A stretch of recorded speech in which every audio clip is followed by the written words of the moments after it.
Dear guys, Assalamu alaikum. Welcome to Medicine and Health Info channel again.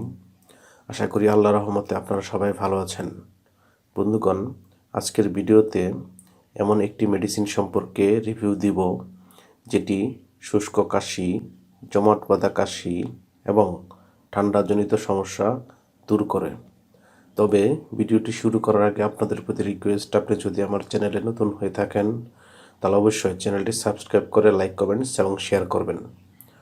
বন্ধুগণ, শুষ্ক কাশি, জমাট বাঁধা কাশি, ঠান্ডাজনিত সমস্যা ইত্যাদি দূরীকরণে এমন একটি মেডিসিন সম্পর্কে বলবো যেটি ডক্টরগণ তাদের পরামর্শপত্রে লিখে থাকেন।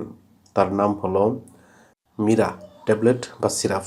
এটির উৎপাদনকারী প্রতিষ্ঠানের নাম ডেল্টা ফার্মা লিমিটেড এবং ট্যাবলেটের প্রতি পিসের দাম 10 টাকা এবং এই সিরাপটির দাম 80 টাকা এবং এটি ট্যাবলেট আকারেও পাওয়া যেতে পারে।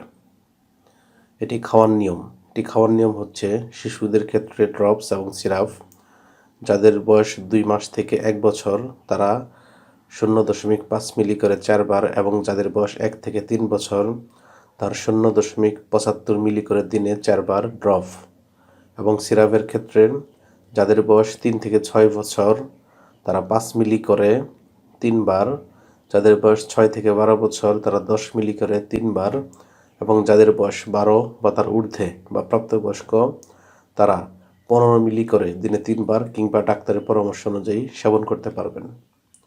অন্যদিকে প্রাপ্তবয়স্কদের ক্ষেত্রে সিরাপ 15 মিলি 3 বার করে এবং ট্যাবলেটের ক্ষেত্রে 50 মিলিগ্রামের একটি করে ট্যাবলেট দিনে 2 থেকে 3 বার কিংবা ডাক্তারের পরামর্শ অনুযায়ী সেবন করতে পারবেন।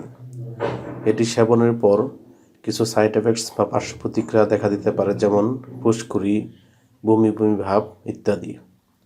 গর্ভাবস্থা এবং স্তন্যদানকালীন সময়ে এটি সেবনের পূর্বে অবশ্যই ডক্টরের পরামর্শ নিতে হবে। ওষুধটি আলো তাপ থেকে দূরে ঠান্ডা এবং শুষ্ক স্থানে রাখতে হবে এবং 30 ডিগ্রি সেন্টিগ্রেড তাপমাত্রার নিচে সংরক্ষণ করতে হবে। ধন্যবাদ।